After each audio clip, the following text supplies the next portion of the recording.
আসসালামু আলাইকুম। প্রতিদিন ঘুম থেকে উঠে বর্ণমালার বাবার প্রথম কাজ মুরগির খাবার পানি দেওয়া। আমাদের বেশ কিছু দেশি মুরগি আছে, তার সাথে আছে বেশ কয়েকটা টাইগার মুরগির বাচ্চা।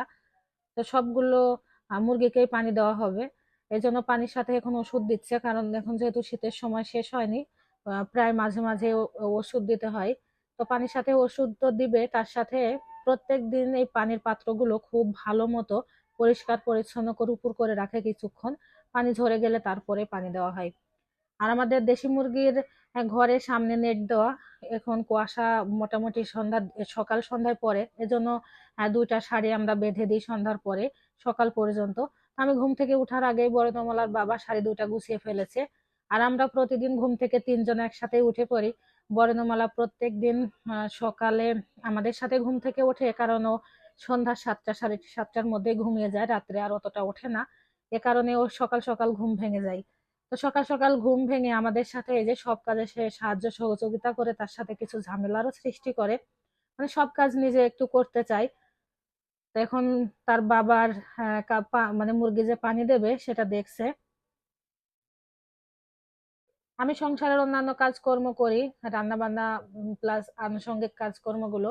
আর বর্ণমালার বাবা মুরগির দেখাশোনা পুরোপুরি করে, আমি ওগুলো করার আসলে সময় পাই না।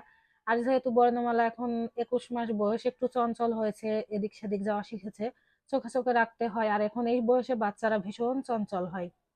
আমাদের একটা মরিচ গাছ এখানে আছে, বেশ কয়েকটা মরিচও ধরেছে। তো এখন আমরা দেশি মুরগির পানি দেওয়ার আগে টাইগার মুরগির যে বাচ্চাগুলো, সেই বাচ্চাগুলোকে পানি দিয়ে দেব।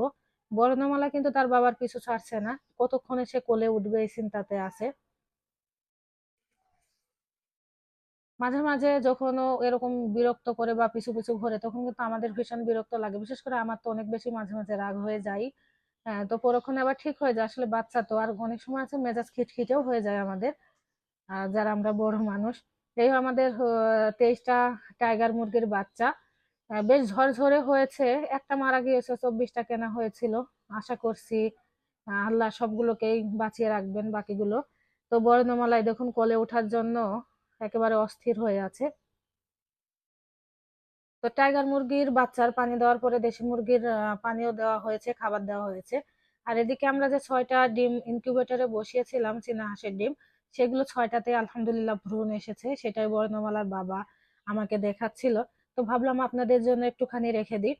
তো 6টা বাচ্চা থেকে, মানে ডিম থেকে যদি বাচ্চা ফোটে, আমি তো ভীষণ খুশি হব। আসলে আমরা কখনো হাঁস পুষিনি, অনেক শখ করে এই 6টা ডিম বসিয়েছি। দেখা যাক বাচ্চা ওঠে কিনা।